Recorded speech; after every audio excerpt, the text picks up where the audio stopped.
నా దగ్గర ఇప్పుడు 25,000 ఉన్నాయి.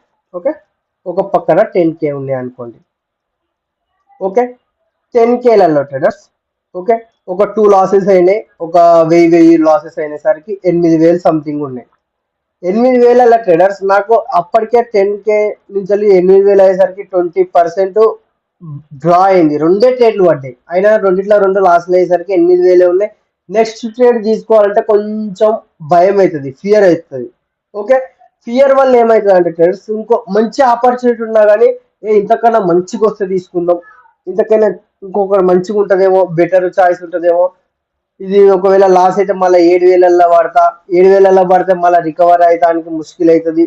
అలా అలా అని నా మైండ్ సెట్ అనేది మొత్తం పాడైపోతుంది అన్నట్టు. అదే ఒకవేళ ట్రేడర్స్ మన దగ్గర 25,000 ఉన్నాయి అనుకో, 2 లాస్లు అయినాయి సేమ్ యాజ్ యూజువల్. ఓకే, మన దగ్గర ఇంక 23 ఉంటాయి.